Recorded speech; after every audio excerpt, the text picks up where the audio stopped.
Hola, buenas noches, doctor Rosalba. Hola, buenas noches, ¿cómo están?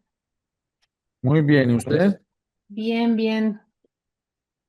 Bueno, yo voy a proceder, digamos, ¿no? Como cada viernes y sábado con los invitados a las conferencias. Antes que nada, agradeciéndole mucho, pues, su tiempo y el hecho de haber aceptado, pues, mi invitación a impartir, pues, una plática dentro de la octava edición del Diplomado en Diseño de la Vivienda Colectiva Contemporánea. Voy a presentarla. Tenemos el placer esta noche de que esté con nosotros la doctora Rosalba González Loide, que es doctora en Sociología por la UAM, en la línea de Sociedad y Territorio, maestra en Desarrollo Urbano por la Pontificia Universidad Católica de Chile y licenciada en Comunicación por la UNAM. Sus líneas de especialización son de participación ciudadana, suelo y vivienda, de este último con especial énfasis en la vivienda en alquiler. Durante los últimos años trabajó como consultora en la elaboración de planes de desarrollo urbano en la Ciudad de México y en el Estado de México y ha participado en foros y talleres como especialista en temas de vivienda, participación ciudadana y perspectiva de género. También es docente en la Facultad de Ciencias Políticas y Sociales de la UNAM y del Tecnológico de Monterrey. Muchísimas gracias, doctora. Espero de haber leído bien la semblanza. Y nada, sin más preámbulos, le dejo la palabra. No, Gracias. todo perfecto. Muchísimas gracias y gracias por la invitación. Pues espero, digo, voy a comenzar a compartir la presentación, pero espero también podamos tener como alguna conversación al final de esta sesión, quizá para resolver dudas o para conversar, porque finalmente creo que esto también es generación de debate, ¿no? Respecto al tema de la vivienda en alquiler. Y puse a propósito digamos, ese título, un poco en el sentido de provocar, sobre todo en la perspectiva de la que yo voy a hablar durante la presentación, ¿no? He sido muy crítica en muchos espacios sobre esta lógica de la promoción del alquiler, sobre todo cuando no hay un sustento en la política pública para, primero, entender qué significa la vivienda en alquiler para América Latina, para el habitante latinoamericano, y cómo esto puede ser, pues, desde una visión, digamos, como propositiva, integral, algo positivo, pero por otro lado, si lo vemos bajo la tendencia que tenemos actual, si no hay una movilización activa y crítica del posicionamiento de las políticas públicas, en realidad la vivienda en alquiler se puede convertir en todo lo contrario, ¿no? Como un escenario mucho más negativo del que tenemos actualmente el tema de vivienda. Entonces, bueno, pues, sin más, voy a ir avanzando. Eh, Ahí me dicen un poco, sobre todo el tema del tiempo, me pueden hacer ahí una acotación por si me alargo. Luego me pongo nerviosa y a veces voy más rápido, así que, pues no sé, así que necesito por ahí un árbitro que me esté diciendo que me estoy tardando, ¿no? Em, bueno, antes de abordar específicamente el tema de las políticas públicas, bueno, políticas públicas contemporáneas, quiero posicionar el tema eh, digamos, dónde estamos parados en la región al respecto del alquiler, ¿no? ¿Por qué América Latina es una región de propietarios frente a lo que tenemos en en varios países y ciudades europeas que tienen una tradición de vivienda que es radicalmente distinta al desarrollo urbano que vivimos en la región, ¿no? Lo voy a resumir en dos componentes como muy básicos, bueno, sin detrimento de que esto no es como la historia de la urbanización latinoamericana, pero sí unos componentes importantes al respecto de ello, que tienen que ver con políticas públicas, no solo de vivienda, sino más bien de suelo específicamente, em, que dieron forma a ese desarrollo urbano, a las políticas de vivienda y que eso se traduce a la percepción que tenemos los latinoamericanos sobre la tenencia de la vivienda, ¿no? En, en, en 1976, digamos, tomen en cuenta que estamos en el contexto de la Guerra Fría, América Latina se convierte en una región como importante en términos de pues ese conflicto hegemónico entre el comunismo y el capitalismo, ¿no? Y claramente Estados Unidos se posiciona de una manera muy eficiente en términos de cómo pensar las políticas de esas regiones que debían de ser protegidas del pensamiento socialista, pues, ¿no?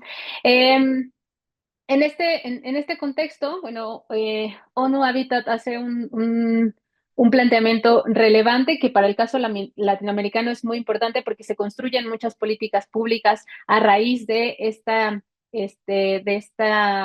foro, ¿no? Que es el foro de Habitat 1, que se da en el 76, que además es uno de los eventos más importantes del urbanismo, ordenamiento territorial, sociología urbana a nivel global, ¿no? Y que por cierto se hace cada 20 años. Eh, este foro se centra sobre todo en la lógica de entender cómo que en ese momento sí era reconocido o se nombraban así los países del tercer mundo, que bueno, además también tiene un contexto de la Guerra Fría, pero eso quizás sea para otra historia. Se centra en atender los problemas de los asentamientos informales que en regiones del sur global las ciudades se habían expandido, habían crecido mucho tanto a nivel poblacional como a nivel de mancha urbana, ¿no? Y nos vamos a dar cuenta que en realidad las manchas urbanas crecieron más que la población, pero la lógica era cómo ayudar, digamos, o cómo resolver el problema de esa necesidad, ese déficit habitacional que estaban demandando las ciudades, especialmente en el sur global, ¿no? Y bueno, entre otras cosas, por ahí sigue el documento, digamos, el documento que se elaboró en el foro de Habitat 1, y entre otras cosas dice, pues, la lógica de entender que, digo, eso no estoy clasificándolo como positivo o negativo, sino que plantea una lógica de entender el suelo como un mecanismo de desarrollo, ¿no?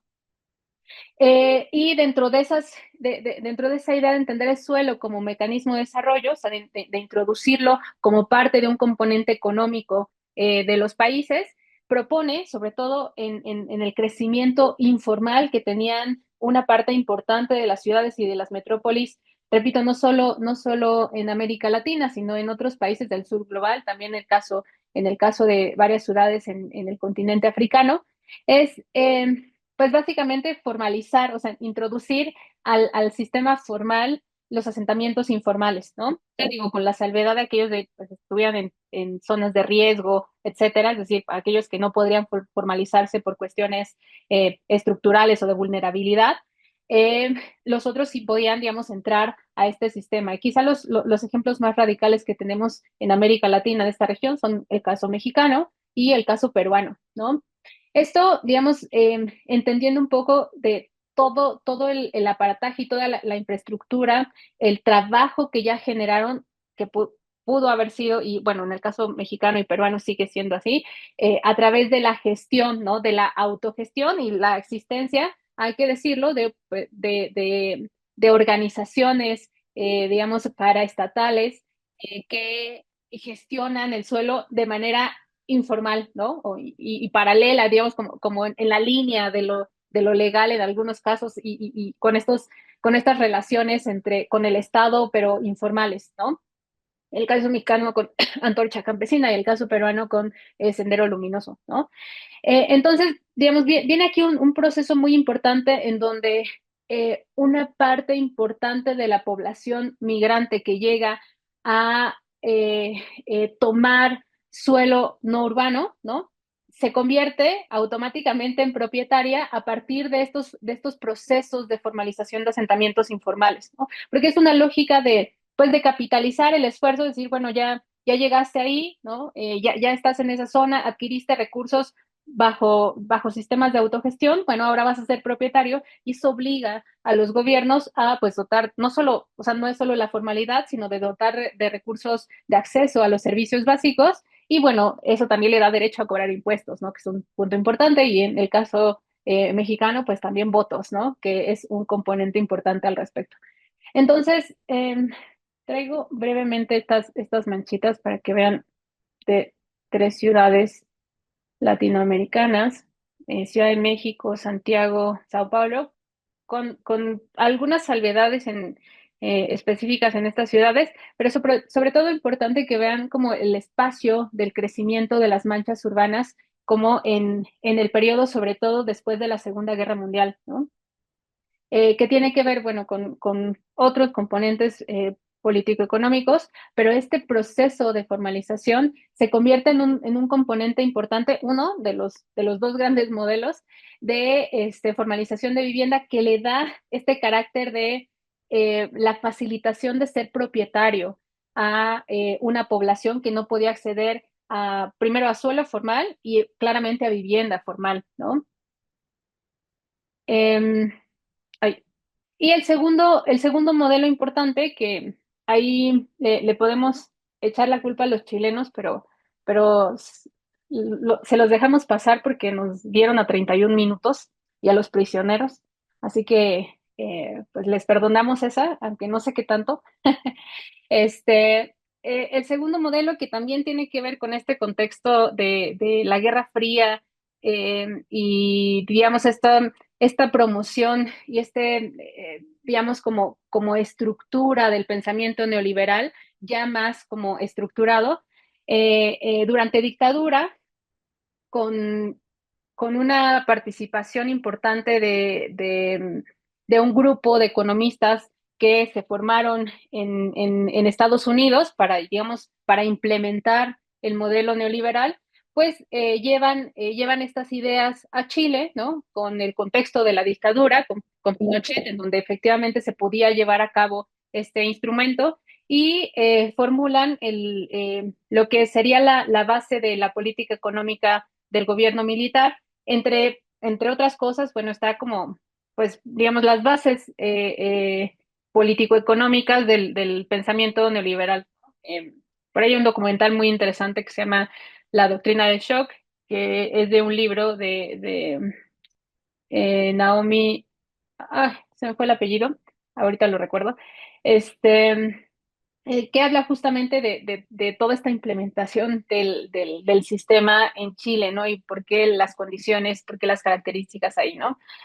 Básicamente el instrumento plantea lo que es el neoliberalismo, que básicamente es lo que vivimos hoy, quizá mucho más intensivo en ese país, que claramente ha tenido contradicciones, ¿no? A nivel de crecimiento económico macro, Chile fue sigue siendo quizá como un componente relevante, pero a micro ha tenido claramente impactos negativos este modelo y lo hemos visto en las movilizaciones, en estos cambios de dirección de los líderes políticos en el país, que claramente también nos hablan de una inestabilidad en el sistema. ¿Qué nos dice este documento? Bueno, palabras más, palabras menos, es abrir el mercado como todos los servicios básicos, ¿no? Es decir, que el mercado sostenga las necesidades básicas, cosa que antes en una lógica de un estado bienestar, pues lo planteaba, pues lo planteaba el Estado, ¿no? Lo colocaba y lo gestionaba el Estado. Aquí lo que vamos a ver es pues que todo se abre a privados con una facilitación del gobierno, ¿no?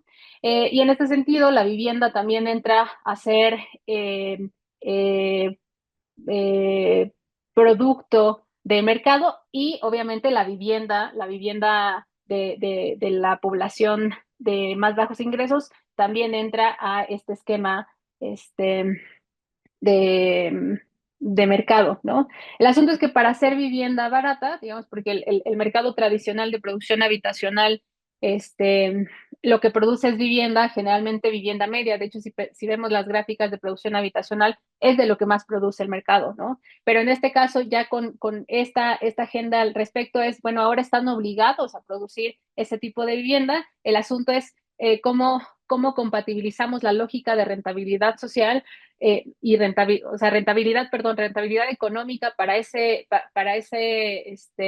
mercado y la producción habitacional para el gasto, o sea, para los bolsillos de esa población, es decir, que efectivamente pueden pagar, ¿no? Y entonces aquí vemos modelos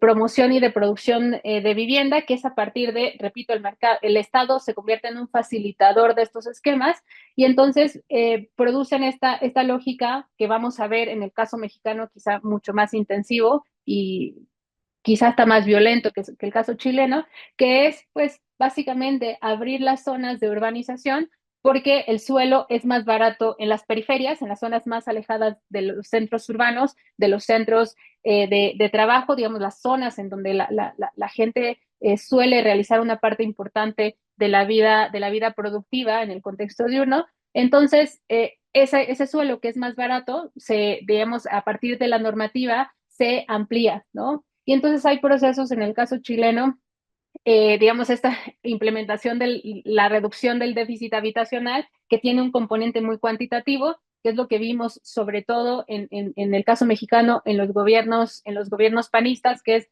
pues vamos a hacer más casas, ¿no? Y entonces esto de más casas también tenía un componente de financiamiento vinculado con el endeudamiento, ¿no? Aquí el alquiler claramente no podía entrar porque tenía que entrar una lógica de endeudamiento para favorecer el sistema económico. Entonces viene como todo este pensamiento que ya venía de la mano con este proceso que veíamos anteriormente con la formalización de asentamientos informales.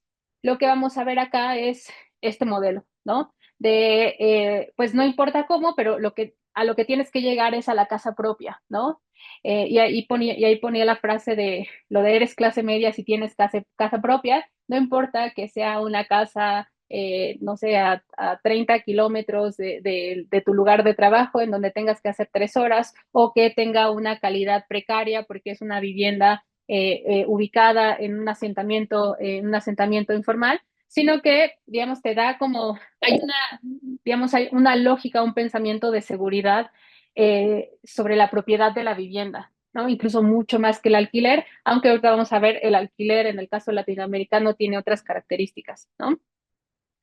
Y entonces, justo a partir de esto, vamos a ver cómo la vivienda propia se consolida, sobre todo en la segunda mitad del siglo XX, repito, en este contexto también de la Guerra Fría, ¿no? La propiedad privada que viene desde el pensamiento decimonónico liberal y que se consolida muy fuertemente con este contexto desarrollista que vamos a ver promovidos por instituciones a nivel internacional, ¿no? Vemos a la CEPAL una parte importante de la investigación académica, cómo se posiciona al respecto para fortalecer la figura de la propiedad privada como un instrumento importante para la población, especialmente para la población de bajos ingresos, la población pobre urbana, porque vamos a ver a la vivienda en propiedad como una herramienta de inclusión financiera, ¿no? Y por ahí está el famoso libro de Hernando de Soto,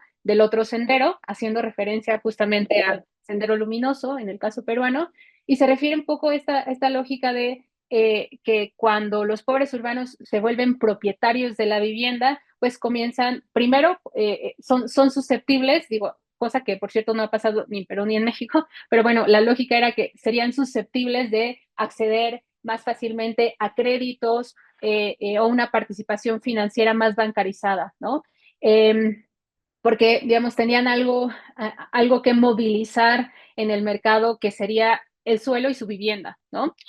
Eh, Vamos a ver también un componente que se consolida justo de la investigación académica, en donde vamos a ver la tenencia de la vivienda como una variable de las clases sociales, ¿no? Y este componente que les ponía de, eres clase media si tienes casa propia, ¿no? Pues si vamos a otros países, el caso de Europa Occidental, pues nos vamos a dar cuenta que esa lógica de la tenencia de la vivienda no aparece, no te define en tu clase social, es decir, puede ser inquilino y puede ser una clase alta de los quintiles más altos, ¿no? Porque, digamos, la tenencia de la vivienda no es un componente como crítico para entender a qué clase social pertenece, ¿no? Lo interesante es que, digo, después de varias décadas en donde estuvimos desde las políticas públicas, desde la investigación académica, desde incluso la teorización sobre el desarrollo habitacional, sobre el desarrollo urbano, pues hemos visto, ¿no? Del año 2000 para acá, tendencias en la dificultad de acceso a la vivienda, ¿no? Y eso ha problematizado también y se ha intensificado con el alquiler, ¿no? Que el alquiler digamos, tiene diferentes demandantes, pero vamos a ver características importantes y sobre todo un crecimiento de la demanda del alquiler en áreas centrales, ¿no? Y entonces a partir de aquí hay un cambio de paradigma justo de estos mismos organismos que anteriormente promovían la vivienda en propiedad, la colocación de créditos, el endeudamiento como una especie de esquema de política pública para convertir en propietarios a, por ejemplo, los migrantes rurales urbanos o a población con menores ingresos, cómo dotarlos de acceso a créditos, no la colocación de créditos de vivienda. De hecho, muchas de las variables de medición son cuántos créditos se colocaron para acceder a la vivienda, ¿no? Y no la vivienda en sí misma. Entonces, todos esos enfoques fortalecieron la lógica de la vivienda en propiedad y esos enfoques claramente permearon en la lógica que tenemos los latinoamericanos al respecto de la tenencia de la vivienda, ¿no?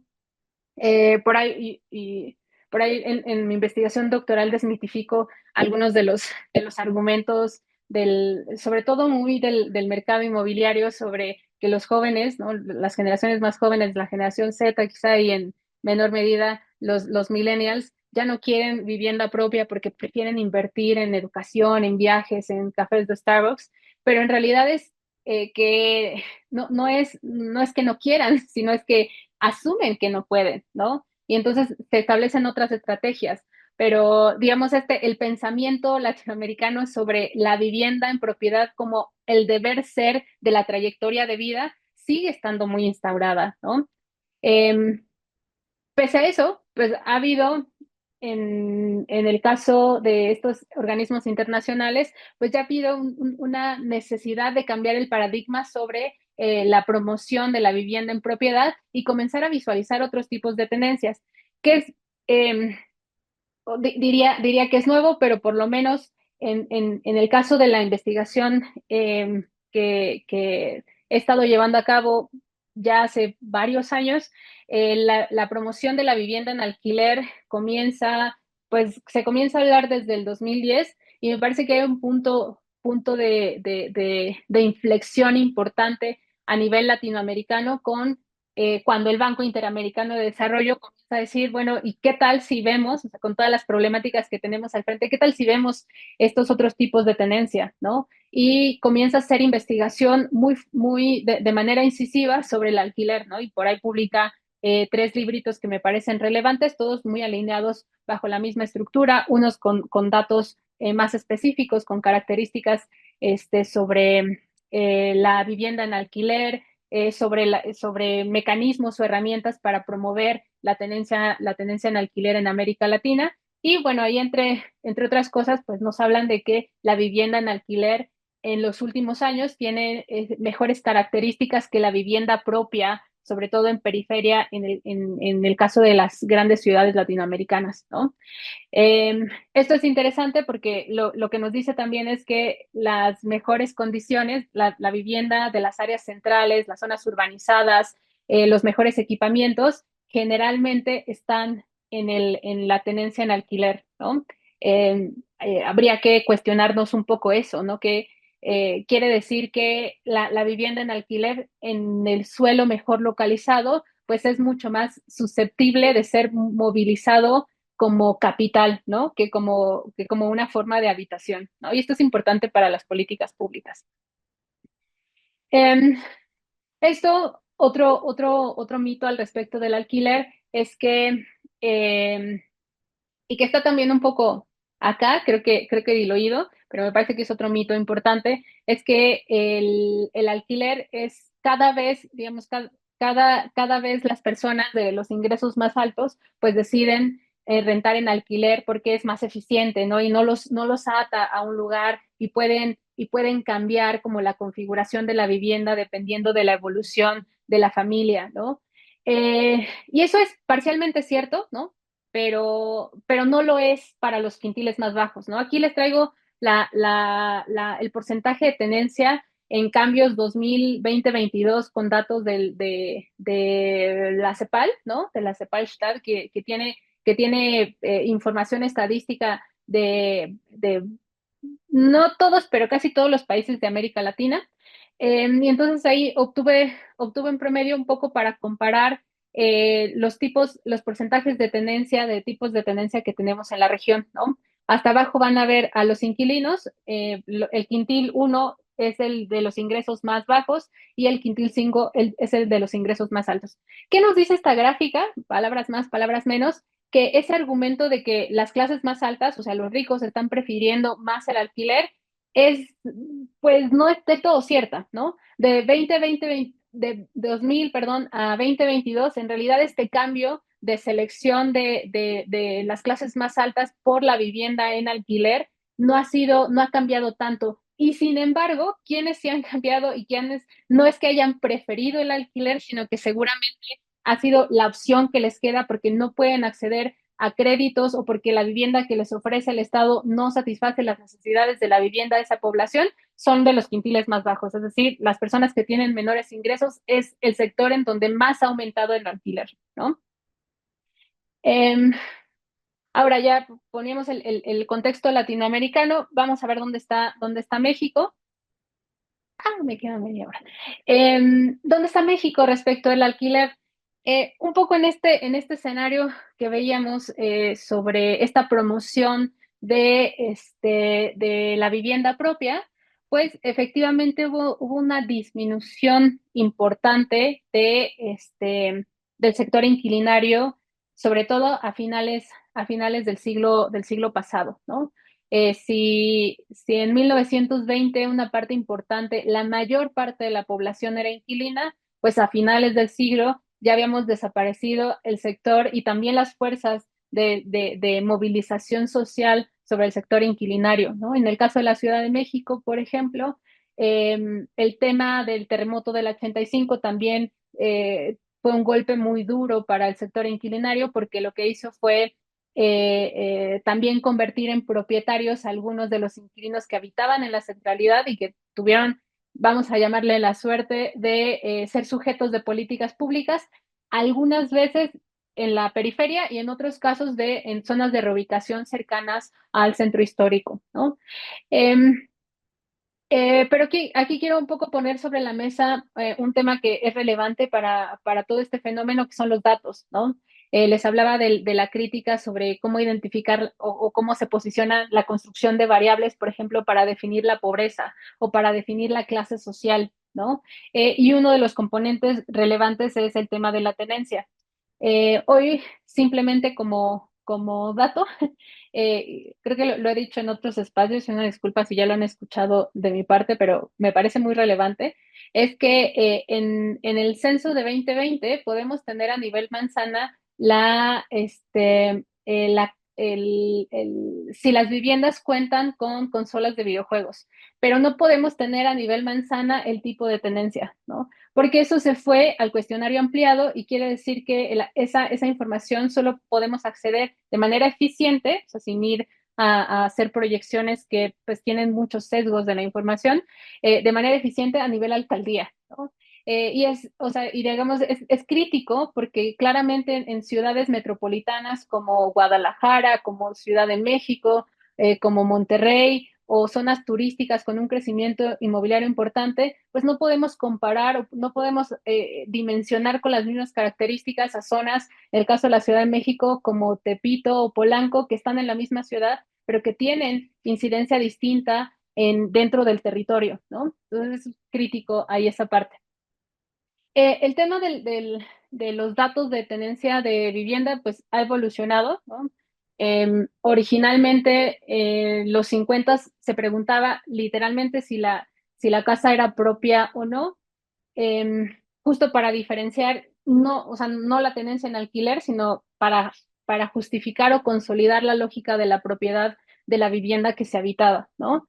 Con el paso del tiempo, claramente aparecen otros tipos de tenencia y de hecho así lo consigna la CEPAL, ¿no? Eso aplica para toda América Latina, ¿no? Por ejemplo, los casos de las viviendas intestadas, el caso de la vivienda prestada, que ahorita voy a comentar al respecto de ello, y claramente el alquiler, ¿no? Y seguramente otros tipos de tenencia que en nuestros cuestionarios desde los 80 aparece como en otra situación, ¿no?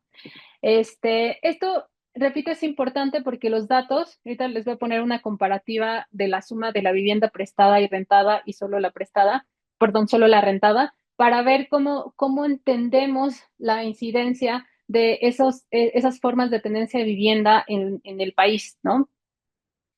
Em, y que por cierto, bueno, sigue habiendo debates académicos que me parece que son relevantes. Yo sé que a veces parece que la academia es muy inútil en ciertas cosas, pero les juro que a veces sí queremos hacer cambios importantes.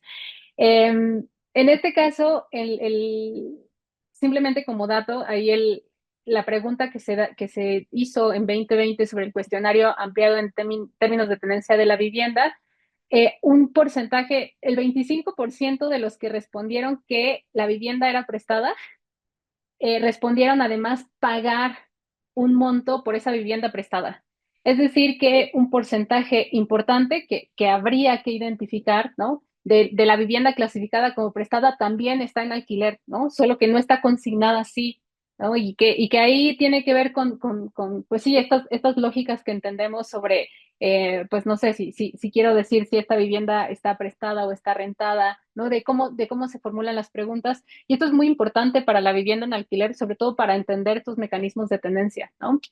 Eh, Aquí panorama a nivel nacional, con unos zooms ahí a las ciudades.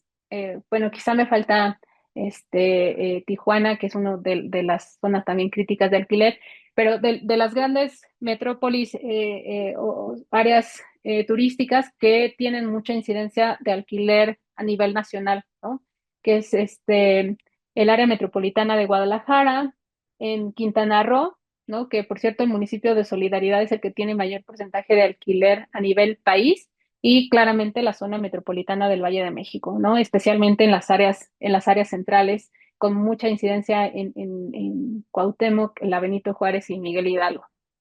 Este es el porcentaje solo tomando el dato de vivienda en alquiler.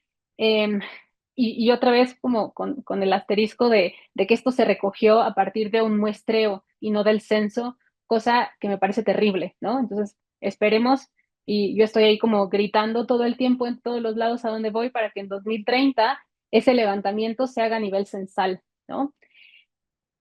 Esto es el mapa si sumamos el porcentaje de la vivienda en renta y la vivienda prestada, ¿no? Se ve nada más cómo cambia la perspectiva de una y otra, y esto es importante ponerlo sobre la mesa porque nos va a hablar como de otros fenómenos, ¿no? Siempre decimos, sí, efectivamente la región México es un país predominantemente propietarios, es decir, sí, más del 50% de la población habita en propiedad en la mayor parte del país, pero esto está cambiando muy fuertemente, ¿no? En los últimos 20 años, esa transformación de la tenencia en propiedad ha ido a la baja y el alquiler se ha convertido en un mecanismo, quizá en la única opción del acceso a la vivienda, sobre todo de las generaciones más jóvenes, ¿no? Entonces es importante entenderlo desde esa perspectiva.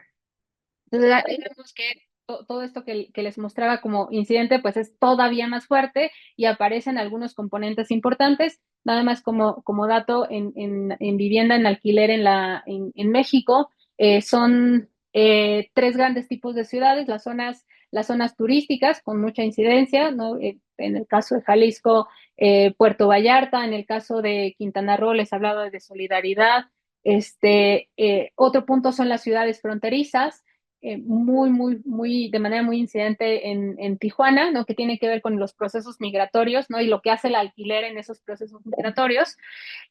Y las áreas centrales, ¿no? En el caso de Jalisco, pues claramente Guadalajara, especialmente los municipios centrales de Guadalajara, y la Ciudad de México, también las áreas centrales, ¿no? Y bueno, vean ahí que sí me parece impresionante justo este cambio cuando la vivienda prestada se coloca también en la agenda, ¿no? Y bueno, ahí traigo otros zooms para el caso de Jalisco. Lo mismo, el porcentaje de vivienda rentada a nivel municipal, y el porcentaje de vivienda rentada más la vivienda prestada también a nivel municipal, ¿no? Em, no me voy a detener más en estadísticas, traigo un montón de gráficas, sino que me voy a ir al tema de suelo, vivienda y política pública, ¿no? Entonces, pues la pregunta es, ¿cuál es el problema, no? La pregunta del millón es, ¿qué hacemos desde esta perspectiva? O sea, si la vivienda en propiedad, o sea, ya no todos podemos acceder a la vivienda en propiedad, o ni el mercado y mucho menos el Estado puede sostener la producción de vivienda o provocar la producción de vivienda asequible, sobre todo relacionando que el tema de acceso a la vivienda no está solo en el tema de vivienda, sino está en otros ejes, ¿no? Por ejemplo, el tema laboral, ¿no? Cómo en los últimos años, en las últimas décadas en realidad, que tiene que ver también con esta introducción del mecanismos neoliberales, eh, el trabajo ha ido disminuyendo la parte del acceso a los derechos públicos, ¿no? Por ejemplo, la jubilación, la estabilidad laboral, pues básicamente también los ingresos, ¿no? Y eso está directamente relacionado con la capacidad que tienen las personas para acceder a un crédito bancario tradicional, pero también del estatal, si pensamos en el Infonavit y en el Fobiste, o sea, lo que te piden para poder acceder a un crédito, pues es una vida laboral estable, ¿no? O sea, te piden, el Infonavit te dice cuántas semanas has trabajado, cuánto ganas y entonces cuántos puntos tienes para acceder, ¿no? Digo, en los últimos eh, este, gobiernos con la 4T esto ha ido cambiando un poco, pero sigue siendo digamos, el mercado laboral tiene una incidencia muy importante en el tema de acceso a vivienda. No vamos a hablar de eso, no vamos a hablar de lo laboral, pero sí de un componente que también tiene incidencia en el costo y en la relación de la participación del Estado en gestionar y en promover, ¿no? Es cómo pensar políticas públicas para mejorar la producción habitacional, ¿no? Y aquí les traigo digamos, como el esquema que muestra la escuela de Lincoln Institute, seguramente también si conocen su trabajo, la han visto en algunos otros espacios, que simplemente ver lo que sí tiene incidencia el Estado para pensar políticas públicas sobre vivienda y qué tienen que ver con el alquiler, ¿no? Ahorita voy allá. Eh, el suelo, que es la materia prima para producir vivienda, eh, tiene valores en relación a la cercanía de ciertos servicios, ¿no? Y no sé por qué no puse esa grafiquita, pero hay una grafiquita en esta cercanía a los centros financieros, a los centros económicos, pues el suelo va a ser más caro, ¿no? Porque muchas personas o van a trabajar ahí, o quieren invertir ahí, o quieren, en el caso del turismo, quieren pasar ahí el día, es decir, como digamos, esa mezcla de actividades provoca que el suelo sea más atractivo y por lo tanto más caro. Y todo lo que se produce sobre ese suelo, sea vivienda, actividades económicas, trabajos, etcétera, pues van a ser más caros, ¿no? Entonces, como el suelo es la materia prima, vamos a entender, bueno, cómo se valoriza el suelo, sobre todo entendiendo al suelo como eh, que tiene esta condición monopólica, ¿no? En el sentido de que el propietario de unos metros cuadrados en una esquina, en la esquina, no sé, de Reforma e Insurgentes, en la esquina nororiente de Reforma e Insurgentes, pues tiene ese suelo y es único. O sea, yo no puedo reproducir esa esquina en otro lado del planeta, ¿no? O sea, literalmente esas coordenadas no se pueden imprimir en otro lado.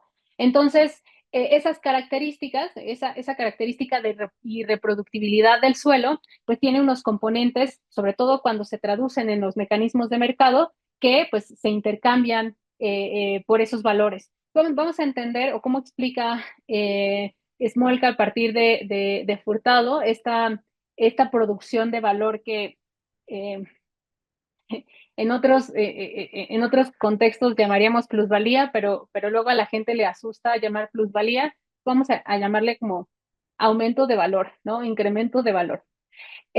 Una parte, y hay que decirlo, pues es la participación del propietario, efectivamente lo que el propietario ejerce, pues es pues lo que paga, ¿no? El valor que paga por por ese predio y claramente, pues si alguien paga 100 pesos y espera comercializar algo con ese suelo, espera que el valor sea 100 pesos más uno, por lo menos, ¿no?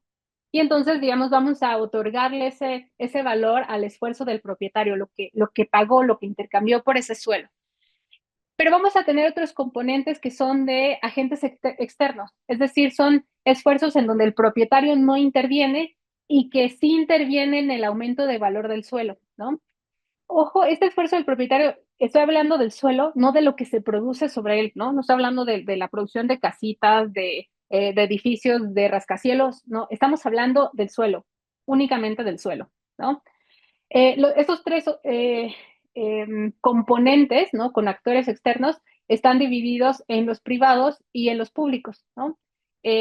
Ahí está el inciso B, que son las acciones de agentes privados, que es, pues resulta que el propietario, no sé, compró unos metros cuadrados de un terreno baldío en una colonia fulana de tal, y a 3 cuadras, 5 cuadras, pues van a abrir un nuevo centro comercial, ¿no?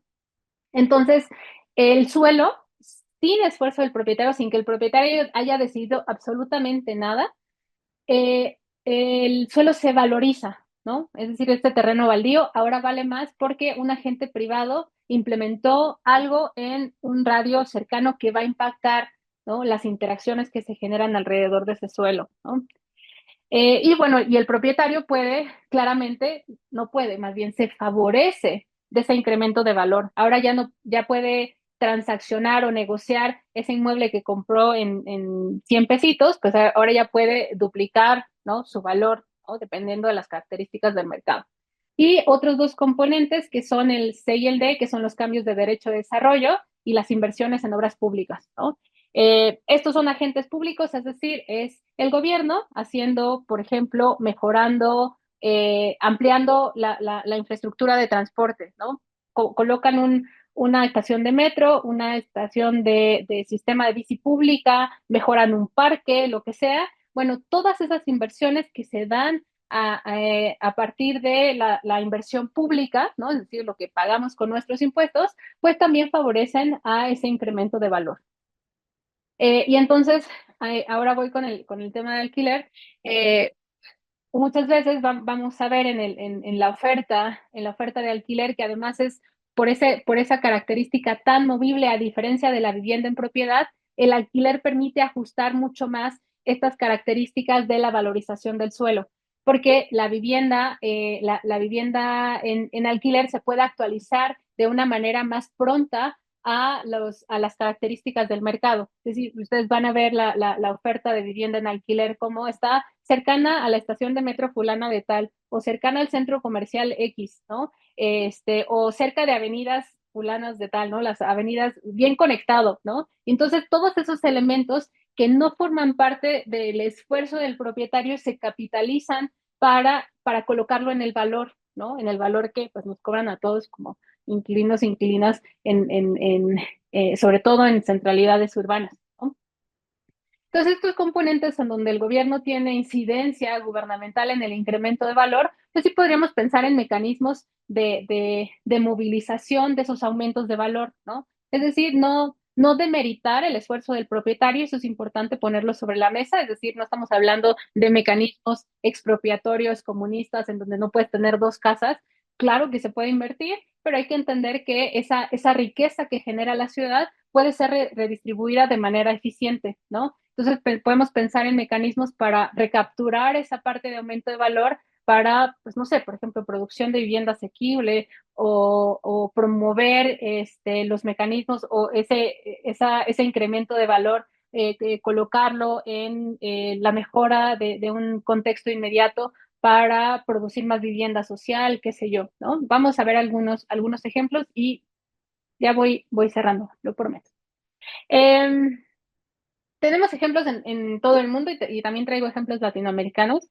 Quizá los latinoamericanos no importan más que los globales, pero un poco para ver cómo estos instrumentos promueven justo la producción de vivienda social, de vivienda asequible y muchos con componentes de vivienda en alquiler, ¿no? Eh, Están las las Mandatory Inclusionary Housing, que son básicamente zonificaciones en zonas que la carga urbana permite mayor potencial de densidad, ¿no? Permitirles un poco más con la condición de que se produzca vivienda social, sobre todo en zonas bien ubicadas, ¿no? Sería como producir vivienda social en, no sé, en la Americana, en Guadalajara o en Polanco, en Ciudad de México. Este, pero, digamos, establece como este mecanismo de integración social que también me parece un componente importante al respecto de ello. Y toda una parte importante de la vivienda que se produce en estos esquemas es vivienda en alquiler, porque esto permite también la rotación y el mayor número de beneficiados, que eso es un punto importante también en las políticas inquilinarias. Cuando la vivienda se otorga en propiedad, pues es uno, ¿no? Y es una familia, quizá con las generaciones, que se ve beneficiada por esa política pública. En el alquiler, y que son los modelos que nos encanta, que nos encanta como como pregonar de queremos ser como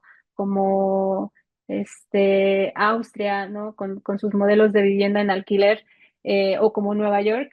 En realidad son, bueno, en el caso neoyorquino, ¿no? En el caso europeo sí, son políticas que tienen una historia de más de un siglo, ¿no? Y que podríamos pensar en que esa es nuestra meta, ¿no? Pero tenemos que dar pasitos más pequeños para llegar como a ese esquema. Em, otro ejemplo que también tiene que ver con los cambios de derecho de desarrollo, que son la vivienda inclusiva. Esto es en Seattle, en Estados Unidos.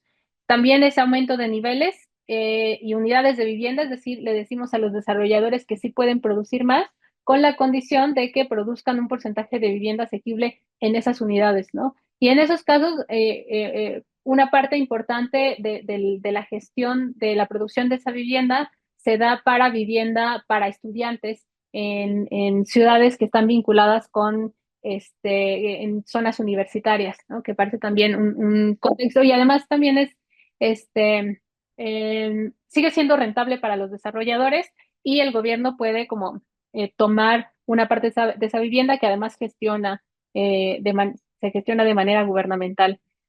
Em, Otro caso que me parece emblemático, muy interesante, es el caso de la inmobiliaria popular de Recoleta en Chile, que bueno, hay que decirlo, se da en un, digamos, aprovecha un esquema ya existente, que es un subsidio al arriendo, que se llama, es un programa que se llama Chau Suegra, y entonces toma ese subsidio, es decir, ese dinero que le van a dar a los bolsillos, a los inquilinos para que busquen vivienda en arriendo en el mercado tradicional, lo toma o lo captura ese subsidio y se lo queda como el gobierno para producir y para promover y para mantener esta vivienda en alquiler, ¿no?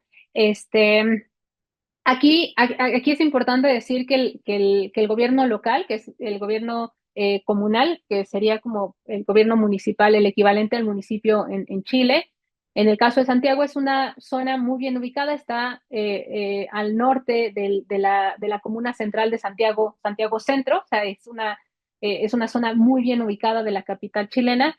Y la gestión del suelo ya era propiedad del gobierno. Entonces, eso facilitaba la producción de la vivienda, y administra y gestiona, o sea, gestionó la producción de la vivienda, ¿no? Toda la parte como arquitectónica. De hecho, el diseño fue, digamos, se promovió para que fuera como regalo de un arquitecto chileno, y una participación importante también de otras asociaciones públicas.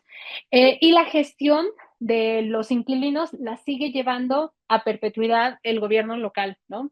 Es decir, hay una administración completa desde el suelo, la producción, la gestión, la colocación, y la administración de esa vivienda del gobierno local.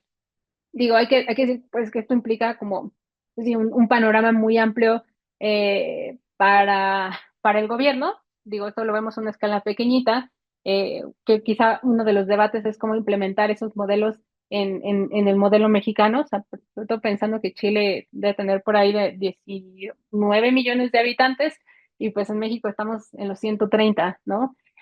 Pero me parece un modelo interesante porque entiende, por ejemplo, em, la lógica de la reserva de suelo, o sea, lo importante que son las reservas de suelo para los gobiernos y para la producción de vivienda, porque permite colocar, por ejemplo, esas viviendas están desmercantilizadas, es decir, no entran al esquema de mercado tradicional, tienen otros costos, son viviendas que van a estar a perpetuidad, que son protegidas por el gobierno y también permite, digamos, permite relacionarlas como en el contexto inmediato en términos sociales, es decir, cómo las personas socializan en un contexto que les permite acceder a recursos que en otros contextos por sus ingresos no lo harían, ¿no? Eso también es un componente importante al respecto de esto.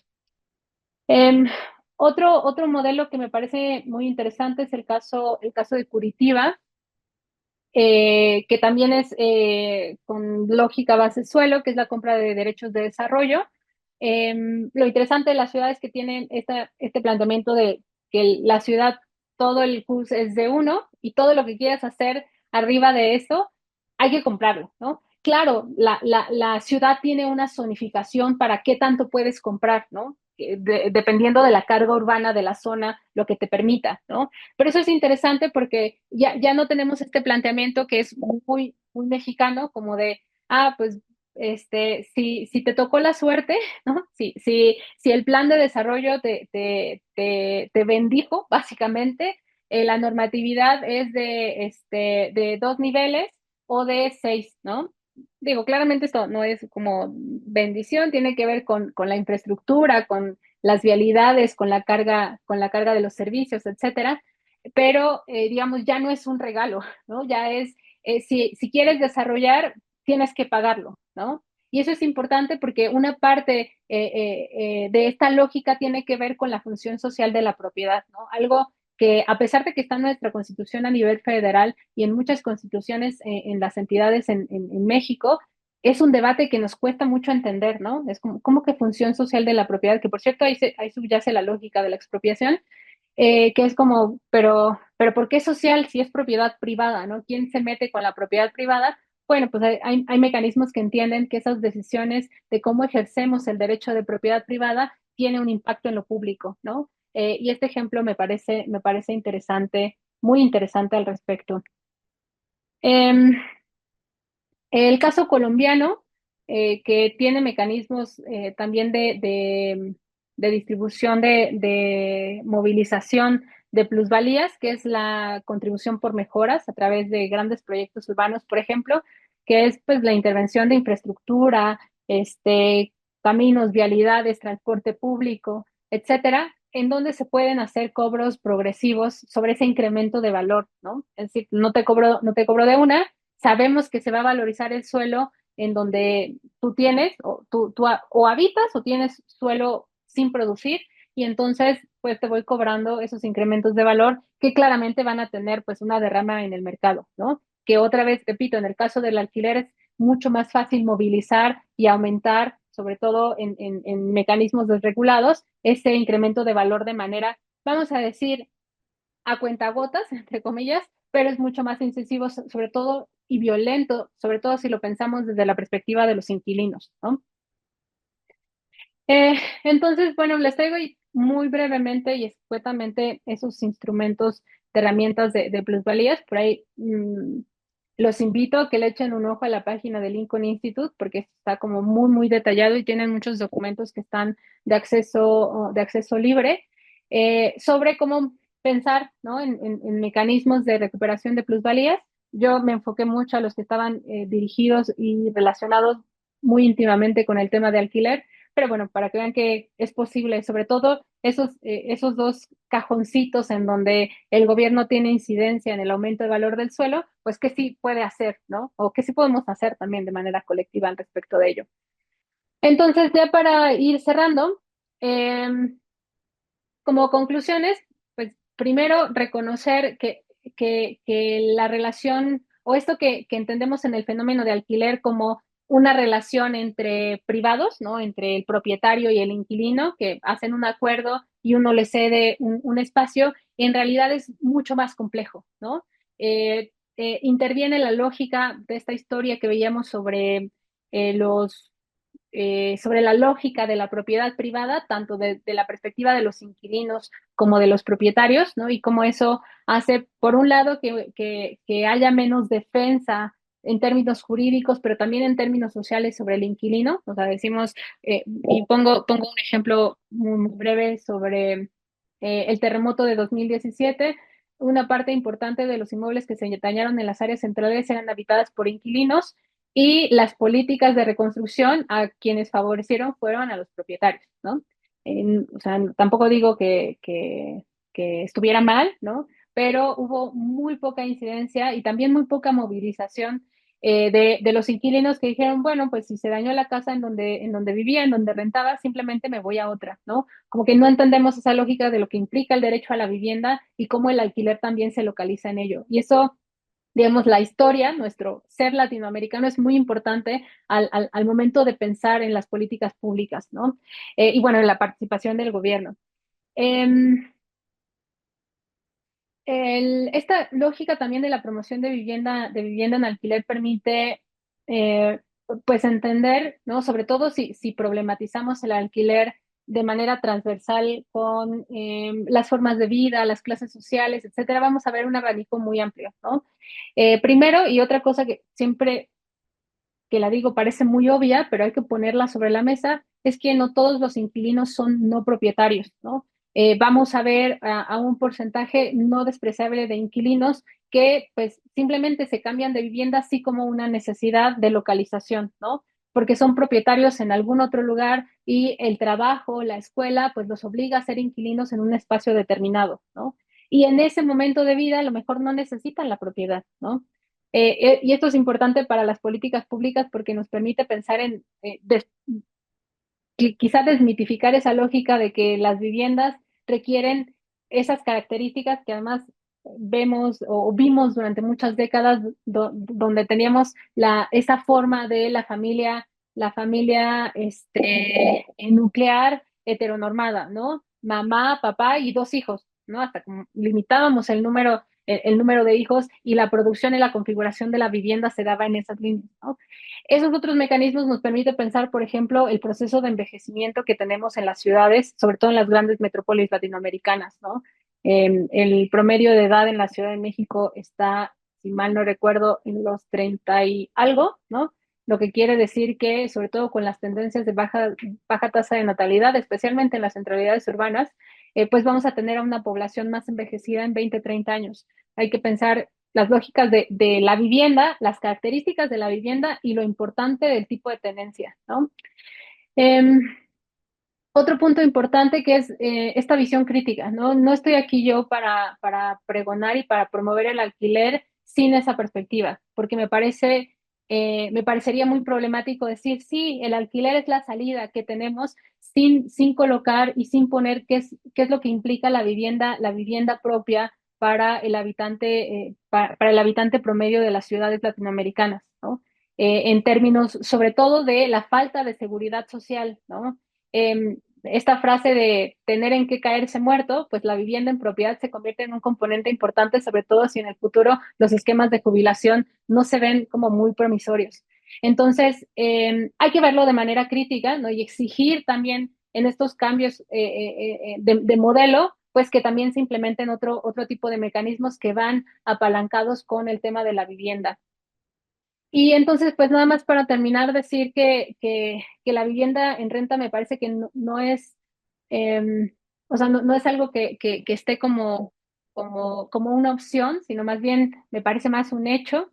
Eh, en la tendencia no se ve muy positivo, pero creo que sí tenemos estrategias para movilizarlo de manera eficiente, ¿no? El asunto es verlo de manera crítica y sobre todo problematizarlo en los contextos desde nuestras trincheras de la manera en la que podamos ejercerlo, ¿no? Eh, y les dejo pues este esquemita que hice hace un año, bueno, poco más de un año, una presentación que hice en Santiago sobre el tema de alquiler, ¿no? Pues para visualizar también todo el tema que está debajo de lo que parece muy obvio y de lo que, por cierto, no hablé y que también podría hablar mucho tiempo, que son los sistemas de renta de corta estancia, los nómadas digitales, ¿no? Y eso lógica del aumento de precios, sobre todo en centralidades urbanas, pero que son pues lo más visible, ¿no? Lo más obvio del problema de alquiler, pero en realidad tenemos otros mecanismos que están presionando sobre esa estructura que hay que poner en tensión sobre la mesa, sobre todo en la construcción de políticas públicas, ¿no? Y pues muy puntual, ahí termino y pues doy espacio para el debate, las críticas, los comentarios, lo que sea. Doctora, muchísimas gracias por su presentación. La verdad es que ha sido súper interesante entrar en este mundo, digamos, de una de las alternativas, ¿no? Para poder acceder a, a lo que es una vivienda, ¿no? No solo tenemos la propiedad, está el alquiler y luego hay muchas más, ¿no? Ah, yo quisiera preguntarle, ¿no? Hemos hablado, digo, del alquiler bajo diferentes matices, ¿no? Pero a mí me parece, y hablo como extranjero, digamos, de una cierta manera, que el tema del alquiler sí es cierto, ¿no? Lo que se ve en estas gráficas, ¿no? Que realmente, pues, sí hay mucho alquiler, especialmente, pues, en estas áreas metropolitanas, ¿no? Donde incluso muchos inversionistas compran departamentos para luego poderlos rentar. Es decir, al final hay personas que tienen capital, pues lo invierten en ese tipo de cuestión, ¿no?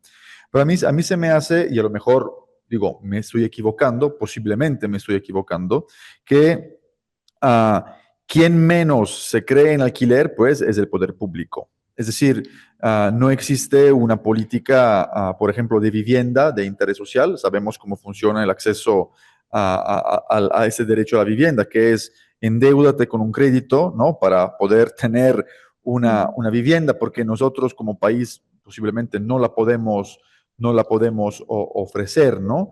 Entonces, ¿cree usted que de una cierta manera el alquiler, ¿no? Dentro de la máquina, por así decirlo, del poder público, de la institución, pudiera ser no quiero decir la solución, o una de las soluciones que se podrían plantear para poder garantizar o extender o volver más efectivo, ¿no? El derecho a la vivienda? La respuesta corta es definitivamente sí. La respuesta larga es entender cómo se dan esos modelos. Lo que explicaba un poco con estos modelos europeos que nos encanta comentar es que la vivienda en alquiler, a diferencia de la vivienda en propiedad, justo por este pensamiento que tenemos liberal sobre la propiedad privada y que podemos ejercer esa vivienda privada con las formas en las que queramos, la vivienda en alquiler protegida, perdón, la vivienda en alquiler protegida lo que permite es mantener un stock y, digamos, la inversión pública, mantenerla de manera permanente, ¿no? Y entonces así se protege porque es vivienda que no va a entrar a la estructura del mercado. Cuando una vivienda se coloca en propiedad, y ejemplos tenemos un montón, o sea, hemos generado políticas públicas de vivienda social, de vivienda asequible en áreas centrales. Si tú le dices a una persona de clase baja que es propietario, pero que la vivienda que habita la puede rentar y puede tener ingresos por esa vivienda rentada porque está bien localizada, pues muy probable es que pueda negociar, ¿no? Uno de los ejemplos que tenía bueno, que tengo en el proyecto de investigación es de unas colegas que decidieron comprar una vivienda en una zona bien localizada, que era una vivienda que puede pagar, ¿no? A la que puede acceder, simplemente para invertir, porque sabe que en el futuro va a incrementar el valor de esa vivienda y sigue rentando en otra zona, pues que le es accesible, que es la zona que quiere vivir, ¿no? Y entonces esta lógica de entender la vivienda propia también como un mecanismo de movilización hace que la vivienda en propiedad ya en sí misma, sobre todo si no tenemos mecanismos de protección sólidos, no sea una política eficiente. Por eso el alquiler bajo estos esquemas sobre todo permite tener más control sobre quiénes acceden a esa y tener más beneficiarios, ¿no? Lo que decía con el caso por ejemplo, la política neoyorquina, pues puedes tener a diferentes familias en diferentes momentos de vida accediendo y siendo beneficiarios de esa política pública. En una vivienda en propiedad, pues tienes a una familia y quizá los beneficiarios que son pues, los hijos, los que heredan esa vivienda, si no es que se la venden a alguien más, ¿no? Que a lo mejor no es sujeto de política pública. Entonces, sí me parece importante entender como esa perspectiva. El asunto es que eso tiene que ser muy fino en los instrumentos, ¿no? Ver cómo es eficiente ese modelo para proteger esa vivienda. Y bueno, ya para cerrar esta participación, la vivienda en alquiler protegido permite tener vivienda desmercantilizada, porque no va a entrar a los mecanismos de mercado tradicional si es protegida, ¿no? Como el caso que ponía del caso chileno, ¿no? No, y además el hecho de que no entre al mercado, por así decirlo, de una cierta manera pudiera contrarrestar también el mismo mercado, o sea, equilibrarlo, ¿no? De una cierta manera. Y por otro lado, yo creo que también hay un estigma porque vemos, por lo menos, por cómo se siente aquí, que la vivienda, digamos, pública o la vivienda de interés social siempre es una vivienda de baja calidad, mal ubicada y malísima como proyecto, ¿no? De la misma, del edificio, de la vivienda. A cambio, hay proyectos, pues, de vivienda de interés público, no me gusta decir interés social, porque creo que todo tipo de vivienda, pues, son sociales, porque viven sociedades dentro de las viviendas, que al final pues son proyectos, digamos, buenísimos, que están en el centro de la ciudad, que buscan esta cuestión incluso de la mezcla social, ¿no? Entre diferentes capas pues de la población. Hablando, por ejemplo, con unos gerentes, ¿no? De estas instituciones, por ejemplo, españolas, nos comentaban que ellos tienen incluso unos departamentos en edificios X, o sea, que no todo el edificio, digamos, es de interés social y van rentándola, digamos, con esos alquileres controlados a personas necesitadas, ¿no? A personas que no pueden acceder al libre mercado, ¿no? Creo que posiblemente aquí en México se debería de razonar sobre cómo el país puede proveer de vivienda, ¿no? Pero de vivienda pública, o sea, que la vivienda nazca pública y se quede pública y realmente vuelva efectivo, ¿no? Ese derecho de poder acceder a una vivienda, porque al final, por cómo funciona aquí con el tema de la compraventa, como usted bien decía, incluso el pequeño papá de familia, mamá de familia que tienen un pequeño crédito del Infonavit, que acceden a esas viviendas que están incluso mal colocadas, que están lejísimos, al final en el entendido que esas viviendas son de ellos, son propiedad y por lo tanto pueden hacer lo que quieran, posiblemente algún día ellos mismos se vuelven o entran dentro de esos temas dinámicas capitalistas, donde esa vivienda luego pues la van a vender más cara. Entonces, es como el gato que se muerde la cola, ¿no? O sea, es un problema casi sin fin. Y ahora dejaría la palabra aquí si hay alguien que quiere preguntar algo. Julia. Bueno, antes que nada, muchísimas gracias. Me pareció una gran conferencia. Creo que es un tema del que quizá no se habla lo suficiente y que definitivamente es algo que nos debería importar a todos, ¿no? Sobre todo a mi generación, que como mencionas, perdemos la fe, ¿no? De siquiera poder comprar algo, como que asumimos que es 100% imposible, bueno, no 100% imposible, pero pues bastante difícil.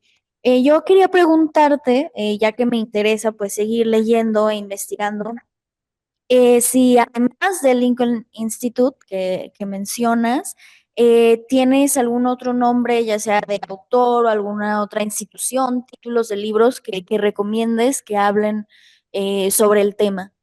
Muchas gracias. Sí, gracias. No recuerdo tu nombre, se me fue tu nombre. No sé si lo Julia. mencionaste. Julia, Julia, gracias por el comentario. Sí, varía de la perspectiva. La verdad es que en América Latina, sobre todo de los ochentas, noventas y 2000, no se habló de alquiler, ¿no? Muy pocos autores. En el caso mexicano vamos a ver a René Coulomb, que tiene mucha investigación, sobre todo en el caso de la Ciudad de México. Y algunos como autores importantes en la región está Alan Gilbert, ¿no? Más desde la perspectiva latinoamericana, él trabajó mucho con el BID. Y bueno, ya más contemporáneo está Andrés Blanco, que es uno de los promotores de estos documentos del Banco Interamericano de Desarrollo y que él también ha producido investigación sobre vivienda en alquiler en la región. Y la verdad es que yo creo que en los últimos 5 años, no más, ya ha habido un interés sobre el tema inquilinario, también resultado justo de estas mismas problemáticas. Es decir, cuando el problema se comienza a hacer más tangente, más tangible, ¿no? Cuando lo puedo ver y lo puedo sentir, pues la investigación también comienza a interesarse más más en él, ¿no? Entonces ya tenemos, pues sé también de investigaciones, de tesis, de posgrado, que están abordando el tema de alquiler mucho en América Latina, sobre todo en las grandes metrópolis latinoamericanas. Entonces también, si le echas un ojo a los buscadores académicos, vas a ver ya una incidencia en ese tema. Habrá mucho también de Airbnb que se puso medio de moda, pero sí, yo creo que estos dos autores, René Coulomb, que es quien no quitó el dedo de renglón, que por cierto le agradezco mucho su guía, después, incluso después de que se murió en pandemia, ¿cierto?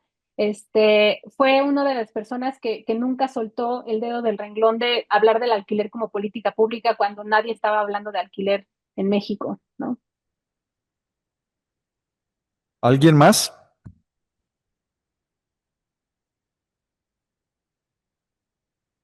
Hola, buenas noches. Gracias por la conferencia.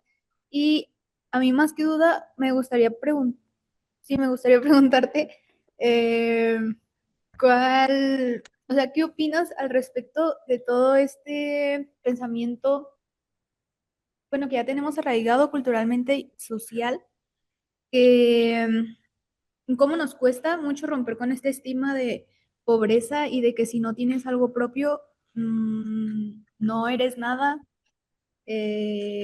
Justo lo que mencionabas de que nuestras generaciones no es que no quieran, sino que asumen que no pueden, se me hace muy fuerte y sí es cierto, porque pensamos, justo ya no vamos a poder jubilarnos, hay que aprovechar el tiempo y la vida ahorita que la tenemos y ahorita que somos jóvenes, ¿sabes? Entonces, eh, ¿sí qué piensas al respecto? Pues pensé tanto al respecto que le dediqué una tesis de doctorado a todo ese tema.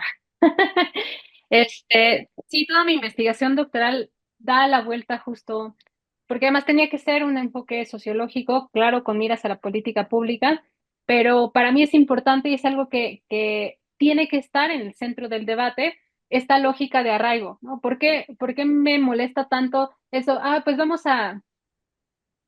esto está grabado, ¿verdad? Sí, bueno, ya ni modo. Vamos a traer a consultores de Estados Unidos para que nos digan cómo promover la vivienda en alquiler en México. El asunto es que el contexto es completamente distinto y para la implementación de políticas públicas hay que entender cómo van a ser recibidas, cómo son percibidas esas políticas públicas. O sea, de otra forma, no van a ser funcionales, ¿no? Este debate que sigue existiendo, y lo coloco ahí en mi investigación, los propios inquilinos, ¿no? Los inquilinos siguen viendo, de alguna manera, siguen defendiendo la figura de propiedad sin ser propietarios porque aspiran a hacer eso, ¿no? Todos aspiramos, todos los latinoamericanos aspiramos a ser propietarios, no de la vivienda que habitamos, no necesariamente de la vivienda que habitamos. Aspiramos a ser propietarios porque es una lógica de vida, es una lógica de vida latinoamericana, ¿no? Y sobre todo en los últimos años, además, es una lógica de vida que tiene que ver con el proceso de inversión, ¿no? Pues, esta frase de tener en que caerse muerto es eso. Y esto tiene que entenderse de manera transversal en la construcción de políticas públicas. De otra forma no va a funcionar, ¿no? Porque ¿por qué los inquilinos? Digo que ahora ya vemos movimientos inquilinarios, especialmente de jóvenes, ¿no? En el caso de la Ciudad de México, las movilizaciones que tuvimos antigentrificación era de población joven, ¿no? Era generación Z y millennials. Bueno, los millennials, algunos ya no estamos tan jóvenes, pero pues estamos sin vivienda algunos todavía, ¿no? Entonces, este, eh, entender, digamos, cómo esa generación, ¿no? Y por eso lo articulo con esos otros fenómenos, ¿no? Con el tema laboral, que es muy importante hablarlo, el tema de la vejez, el tema de la jubilación, el tema del acceso a la salud, son todos temas que están íntimamente vinculados, ¿no? Pensamos la vivienda en propiedad como un mecanismo de inversión y ahora pensamos la vivienda en propiedad como un mecanismo de inversión a futuro. Bueno, si no me voy a jubilar, si no voy a tener jubilación, pues por lo menos tener una vivienda propia. Pero ahora ya ni eso. Entonces, justo es importante poner sobre la mesa todos estos esquemas porque a mí me parece que sí, pues hay un interés de los gobiernos locales de hablar de alquiler porque ahora pues ya se está poniendo de moda y qué bonito y vamos a promover el alquiler y incentivar a los desarrolladores inmobiliarios que generen vivienda en alquiler asequible, ¿no? O promuevan estos mecanismos, pero si no se dan de la mano con entendiendo la transversalidad de esos otros derechos, en realidad estamos más en problemas que en una solución, ¿no? Entonces, pues bueno, no sé si respondí o te dejé más dudas, pero eso.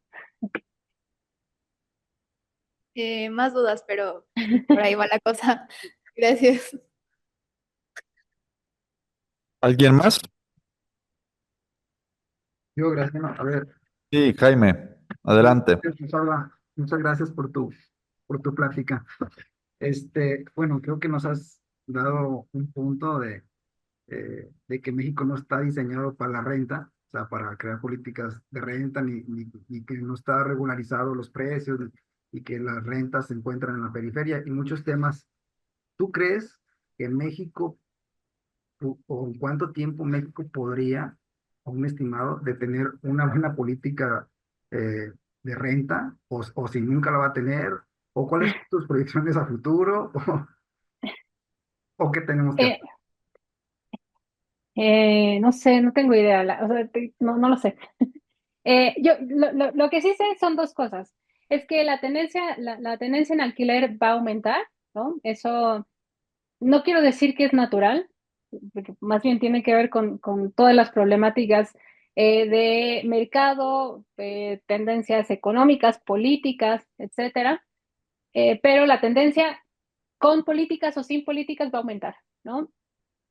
El asunto es cómo hacemos que ese crecimiento de alquiler mm, sea, digamos, menos problemático, ¿no? Porque lo que pasa es que como tuvimos varias décadas en donde el alquiler no fue foco de políticas públicas ni para regulación, ni para control de rentas, ni para todas esas cosas que satanizamos mucho, que por cierto yo soy muy crítica del tema de control de rentas, sobre todo en mecanismos como latinoamericanos, pero digamos, lo que sí podemos ver es como hay perspectivas, ¿no? Desde diferentes agentes en donde podemos pensar, les ponía el ejemplo chileno. Colombia tiene, de hecho, Colombia es el país que tiene mayor porcentaje de vivienda en alquiler a nivel Latinoamérica. Colombia tiene un avance importante de generación de políticas públicas de alquiler, de regulación del alquiler, que no es lo mismo de control de precios. Entonces, digamos, yo creo que va a haber, igual que el interés en el alquiler como tema de investigación, pues va a haber forzosamente una participación, una incidencia del sector público para comenzar a regular, ¿no? Esa incidencia en sí misma no es favorecedora si no participamos de manera colectiva como sociedad para impulsar y sobre todo para dar seguimiento a estos temas, ¿no? Por eso soy tan incisiva como el tema de tenemos que hablar de alquiler, porque no es solo, pues no es solo que estar conversando o hacer libritos o hacer publicaciones, sino que esos debates vayan a lo público y que escuchen los tomadores y tomadoras de decisión al respecto de esto, ¿no? De cómo se posiciona y que las políticas no sean, ay, pues nada más hacemos más vivienda en alquiler y luego en unos años, como estas propuestas del Infonavit, que me parecen interesantes porque quiere decir que ya están con el tema en la agenda, pero cuando se propuso lo de vivienda en renta con opción a compra es como, no, o sea, estás haciendo inversión pública, no coloques otra vez esas viviendas en propiedad, ¿no? Manténlas en alquiler, sobre todo si están bien localizadas, y entonces mantienes un stock a perpetuidad de vivienda pública y la proteges, ¿no? Pero bueno, o sea, no veo todo malo. Lo que me parece es que tenemos que seguir hablando, tenemos que poner el tema en la agenda pública y sobre todo posicionarlo en los lugares en que hay que posicionarlo, que es pues con los partidos políticos, en, en los tomadores de decisión, etcétera, ¿no? ¿Alguien más? Bueno, doctora, la verdad es que estoy totalmente de acuerdo con esta cuestión que hay que dar espacio, ¿no?, a ese tipo de discurso, porque pues, ya el hecho de hablarlo, de difundirlo, ¿no?, de darle espacio, pues posiblemente va a acelerar, ¿no?, un poquito más, digamos, esos procesos, ¿no?, hacia el manejo, ¿no?, por así decirlo, del alquiler, incluso desde el poder público. Por lo tanto, pues yo me comprometo, ¿no?, todas las veces que pueda a darle espacio a usted para que pueda para que pueda venir, pues, ¿no? A compartirnos más veces y más contenido de ese tipo, porque creo que sea muy, muy enriquecedor, ¿no? Y nada, pues yo le agradezco mucho, la verdad, aquí nos ha dejado con más dudas que con certezas, pero esto nos va a permitir crecer, ¿no? Nos va a permitir, pues, abrir otros capítulos, ¿no? Nos va a permitir ampliar el horizonte, ¿no? Siempre hay que dudar de quién nos da demasiadas certezas, ¿no? Entonces, Sí. es mejor abrir un poco más la cabeza, estar dispuestos, digamos, de una cierta forma a estudiar y a buscar, ¿no? Y a ver que hay otras cosas. Y le agradezco mucho de que se tomó el tiempo para venir con nosotros y compartirnos, digamos, esta investigación, que creo creo que tiene mucho valor y que espero poder tener la posibilidad de volver a escuchar, pues, aquí en el laboratorio, ¿no? La volveré a invitar. Ah, No, claro que sí. Yo feliz Muchísimas de gracias, participar. doctora. No, gracias por la invitación y pues el plan es seguir hablando del tema. Eso es lo relevante y eso es lo que también le ha dado visibilización en la agenda en los últimos años, ¿no? Bueno, claro, el problema, ¿no? La agudeza del problema, pero también hablarlo de una manera crítica, ¿no? Que eso es lo que me parece relevante en estos momentos. Sí, sí. El tema siempre es el tema crítico, porque podemos hablar de alquiler de una manera como más romantizada, pero a cambio es, pues, analizarlo con datos puros, crudos y duros y entender, ¿no? Cuáles son sus límites, cuál es el espacio donde puede actuar y posiblemente cuáles serían las responsabilidades de la sociedad civil, pues, y de las instituciones, ¿no? Para poder manejar bien, digamos, esta herramienta, que en sí posiblemente no es ni buena ni mala, es una herramienta, depende de cómo se administra, por así decirlo, ¿no? Sí, sí, sí, claro. Muchísimas gracias, doctora. Que esté muy No, bien. gracias a ustedes. Igualmente, hasta luego. Hasta luego.